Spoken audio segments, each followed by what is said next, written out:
Hi guys, வணக்கம்.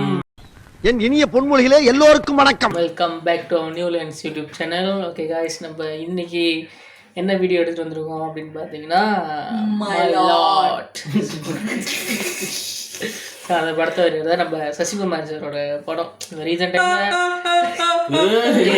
என்ன சிரிப்பு இது, அவரு தலையால் அடிச்சுப்பாரு. டேய், அது என்னோட சிரிப்பு இல்லை, அது வந்து அந்த படத்தோட கோ டைரக்டரோட சிரிப்புடா. இல்லை சாரி, அவர் படத்தில் பண்ணியிருப்பார். அந்த படத்தில் அந்த டைரக்டரோட சிரிப்பு அவர் காப்பிகேட் பண்ணியிருப்பார். இந்த பிரியங்காட்ட தான் அவர் வந்து குழம்பிட்டு இருப்பார். எங்கே போனாலும் நீ தான் எடுத்துகிட்டு போய் வேர்ல்டு வைஸ் சேர்த்துக்கிட்டு இருக்காது சிரிப்புன்னு சொல்லிட்டு குழம்பிக்கிட்டு இருப்பார் பிரியங்காட்ட. ஸோ நம்ம அவரோட ஒரு படம் ஃபர்ஸ்ட் டைம் அவர் படம் நம்ம இது பண்ணுறது. ஆமாம். ஸோ அவரோட ட்ரெய்லர் ரிலீஸ் ஆயிருக்கு. ஸோ அதை பார்த்துட்டு நம்ம வந்து இது டேரக்டர் யாருன்னா ராஜமுருகன், ஜப்பான் படம். அந்த படத்தோட அதுக்கு முன்னாடி நேஷனல் அவார்டு ஒரு படம் எடுத்திருக்காரு. ஜோக்கர் படம் பார்த்துருக்கியா? ஜோக்கர் அந்த படம் பார்த்து நேஷனல் அவார்டு வின் பண்ண படம். அப்புறம் இந்த படம் எடுத்திருக்காரு, அது சரியாக ஞாபகம் இல்லை, பட் ஜப்பான் படம், கார்த்திக் படம். அந்த படம் எடுத்த டேரக்டர் படம். ஸோ நம்ம வீடியோக்குள்ளே போய் ட்ரெய்லரை பார்த்துட்டு அதுக்கப்புறம் ட்ரெய்லர் பார்த்து நம்ம இன்னும் கொஞ்சம் நேரம் பேசுவோம். Okay, let's jump into the video.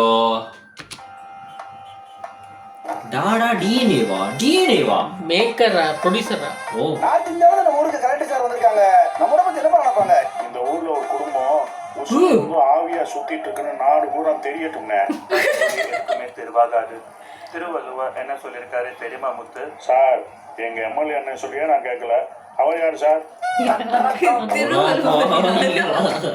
நீ இல்ல ஆனா இருக்க, நீ இருக்க ஆனா இல்ல. என்னையா எஸ்ஐ படம் பேர் இருக்கு.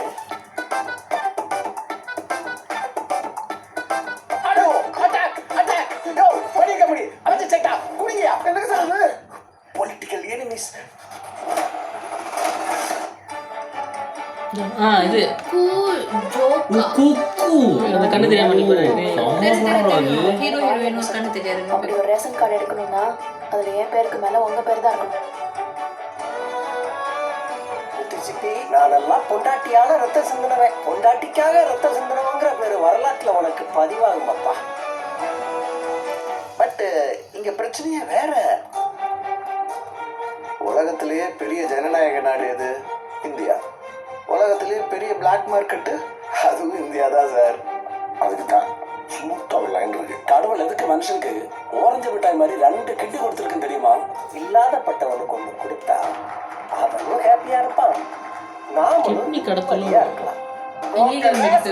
நாங்க 2 பேரும் செத்து தவசம் ஆயாச்சு. இப்ப மறுபடியும் ஒருத்தர் கிட்டி வேற வந்து நிக்கிறா. ஆபரேஷன் பண்ணதுக்கு அப்புறம் அவங்க 2 பேரையும் நாட்டில் கொண்டு போய் டிஸ்போஸ் பண்ணிடலாம். என்ன ஊரு பீவாது.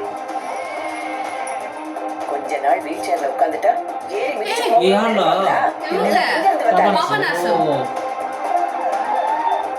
தீர்ப்பு எழுதுற அதிகாரத்தை அந்த பரபிரம்மம் ஒரு கடக்கோடி மனுஷன் கொடுத்திருக்கு.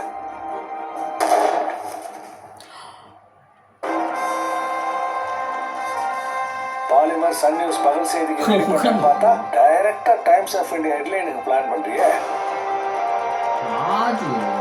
அண்ணே கேரண்டினே, மினிமம் கேரண்டினே.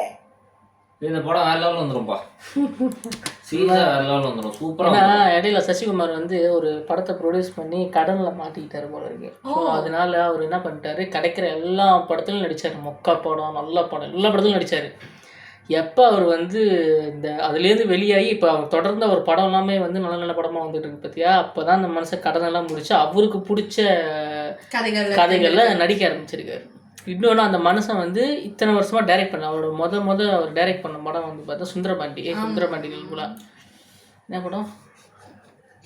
சுப்பிரமணியபுரம் அவரோட ஃபர்ஸ்ட் படம். ஸோ அந்த படம் வந்து இன்ன வரைக்கும் அது வந்து ஒரு கல்ட் மூவியாக ஷோ. இப்போ வரைக்கும் ரீசெண்டாக அவர் பரத்வாஜ் சங்கன் கூட ஒரு இன்டர்வியூ பண்ணியிருப்பார். அவர் அந்த பரத்வாஜ் சங்கன் சார் வந்து இப்போ வரைக்கும் அந்த படத்தை பற்றி சிலாகச்சி சசிகுமார் சார்கிட்ட கேட்டுக்கிட்டே இருப்பார். இந்த படம் நீங்கள் எப்போ மறுபடியும் டைரக்ட் பண்ண போகிறீங்க அப்படின்னு சொல்லி. ஸோ அவரும் வந்து ஃபர்ஸ்ட் டைம் லைக் சசிகுமார் வந்து பிறந்ததுலேயே அவர் வந்து ஒரு பணக்கார வீட்டு பையன். ஸோ அவர் தான் ப்ரொடியூசர் அந்த படத்துக்கு. ஸோ அப்போ அவரே ப்ரொடியூஸ் பண்ணி இது பண்ண படம். அப்படி இருந்தும் அந்த கடனில் மாட்டி இத்தனை வருஷமாக டைரக்ட் பண்ணாமல் நல்லா படத்தில் நடிக்காமல் இருந்தார். ஸோ இப்போ அவர் வந்து எல்லா கடனையும் முடிச்சுட்டு இப்போ அவர் ட்ராக்கில் மறுபடியும் இறங்கிட்டார். இப்போ ஒரு வெப் சீரிஸ் ஒன்று டைரக்ட் பண்ணிட்டு இருக்காரு. ஸோ எது இந்த இல்லை எந்த அனௌன்ஸ் பண்ணலையோ இல்லை. ஸோ அந்த வெப் சீரிஸ் வந்து நடிச்சிருக்காரு. வெப் சீரிஸ் அதில் நடிச்சிருக்காரு. இவர் டைரக்ட் பண்ணுறது ஒரு வெப் சீரிஸ். நடு அது பேரே நடு தான். அது நடு வந்து சென்டர்னு சொல்லி இங்கிலீஷில் பண்ணுங்க. படம் பேர் எப்படி ஆச்சுன்னா நடு சென்டர்னு ஆயிடுச்சு.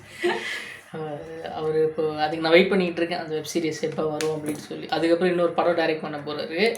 ஸோ அதை விட்டுட்டு நம்ம இந்த படத்தை ட்ரெய்லரை பற்றி நம்ம பார்த்தோம் அப்படின்னா, எனக்கு வந்து இந்த ட்ரெய்லர் பார்க்கும்போது எனக்கு மண்டேலா படத்தோட ஞாபகம் அங்கங்கே வந்துட்டு போகுது. எக்ஸாக்ட்லி ஆமாங்க. நான் அந்த ஓட்டர் ஐடி அந்த ஐடி கார்டு பிரச்சனை அதுன்னு வந்துட்டு போகுது. ஸோ இப்போ எனக்கு தெரியல, இந்த படம் வந்து கண்டிப்பாக நல்லாயிருக்கும் அது மட்டும் தெரியும். ஏன்னா ராஜமுருகனோட மறுபடியும் பேக் டு ஃபார்ம் அவர் வந்து அவர் களத்துக்கு மறுபடியும் இறங்கிட்டார்.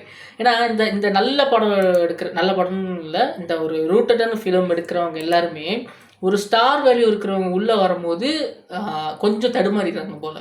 நீங்கள் பார்த்தீங்கன்னா ஜப்பான் படமும் அந்த மாதிரி தான் இருந்துச்சு. இப்போ ரீசெண்டாக வந்து வாத்தியார்னு ஒரு படம் கார்த்திக் சாரோட படம் வந்துச்சு. அது நலன்குமார் சாமி அவர் இந்த சூதுகவமும் காதல் கடந்து போகும் அந்த படம் எடுத்த டைரக்டர் அவர்.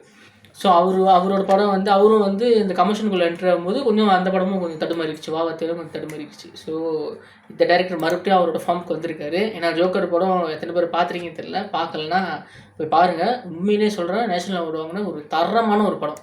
ஜோக்கர் பார்த்துருக்கேன். பார்த்துருக்கீங்க? அதில் ரம்யா பாண்டியா அவர் தான் இந்த படத்தில் டீசர் அவர் தான் ஹீரோ. கடைசியில் வந்து ஆனால் உண்மையிலேங்க ரொம்ப தாக்கப்பட்ட ஒரு படம். தாக்கப்பட்ட படம்னா மனதளவில் ரொம்ப தாக்கப்பட்ட ஒரு படம். இன்னைக்கு நான் போய் பார்க்குறேன். நானும் பார்க்கல. அது ஒரு வாஷ்ரூம்காக டாய்லெட்டுக்காக அந்த ஒரு போராட்டம் பண்ணுவாங்க. ரம்யா பாண்டியன் ஹீரோயினாக இருப்பாங்க அந்த படம். பார்த்துருக்கேன். நான் ஜோக்கர்னு ஒன்றாவது வெள்ளைக்கார படம் யோசிச்சேன். அப்புறம் தான் ஞாபகம் ஓகே ஜோக்கர். ஸோ ஆக்சுவலி இந்த படம் உண்மையாக வேற லெவலில் வரும். ஏன்னு சொல்லுங்க? ஏன்னா அவர் பேர் அந்த மாதிரி இல்லை, டைரக்டர் பேர் ராஜ். ஸோ அதனால் கண்டிப்பாக வேற லெவலில் சக்ஸஸ் ஆகும். ஆடியன்ஸ்க்கு தெரிய வேண்டியது கீழே எடிட்டிங் என் பேர் போட்டுருக்கேன்.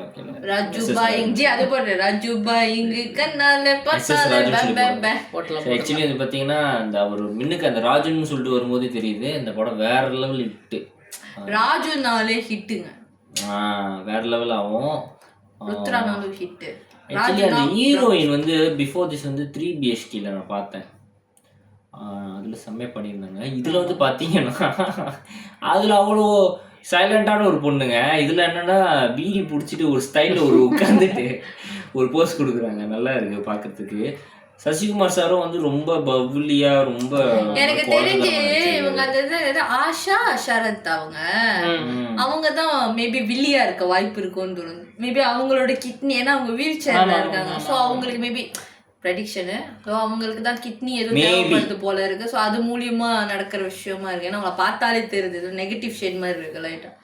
கிட்னி படம் வந்தா தெரியுது அவங்க தான் இருக்கிறதுல படத்துல ரொம்ப நல்லவங்க. மொழிகள்லாம் நம்ம ப்ரெடிக்ஷன் லட்சணம் இந்த இதில் இருக்குது. படம் ரிலீஸ் ஆனதுக்கப்புறம் மலேசியாவில் என்ன பிரச்சனைனா, இந்த படம் வந்து நம்ம இருக்கிற ஏரியாவில் வந்து ரிலீஸ் ஆக மாட்டேங்குது. நம்ம இந்த படத்தை பார்க்கணும்னா இங்கேருந்து 2 மணி நேரம் ட்ராவல் பண்ணி போய் கேரளா தான் பார்க்கணும்.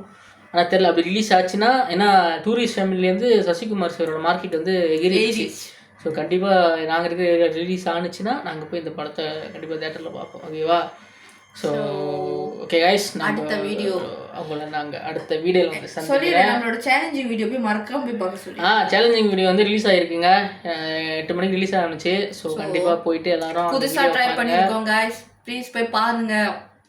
ஏதாவது ஒரு ஐடியாஸ் இருந்துச்சு, ஏதாவது உங்களுக்கு கமெண்ட் இருந்துச்சுன்னா அப்படின்னா கீழே கமெண்ட்டில் மறக்காமல் சொல்லிடுங்க. ஸோ அதுக்கு முன்னுக்கு ப்ரீவியஸ் வீடியோலாம் பாருங்கள். நம்ம பையன்கள்லாம் அவ்வளோ அழகாக இருப்பானுங்க. அப்புறம் அந்த தம்ப்நெயிலே பார்த்தீங்கன்னா தெரியும். அப்புறம் அது பார்த்தாலே அந்த இதுக்குள்ளே பூந்து பார்க்கணுன்டான்னு தோணும். அந்த அளவுக்கு அழகாக இருப்பானுங்க. ஸோ மறக்காமல் அந்த வீடியோ போய் பாருங்கள், சப்போர்ட் பண்ணுங்கள். அப்படியே அந்த பக்கத்தில் இருக்கிற பெல் பட்டனையும் தட்டிட்டு அடுத்த வீடியோ நாங்கள் போடும்போது உங்களுக்கு நோட்டிஃபிகேஷன் அப்போ தான் வரும். ஸோ ஸ்டே டியூன் கைஸ் அடுத்த வீடியோக்கு. அதுவரை உங்களிடம் விடுபடுவது உங்களுடைய பாய்.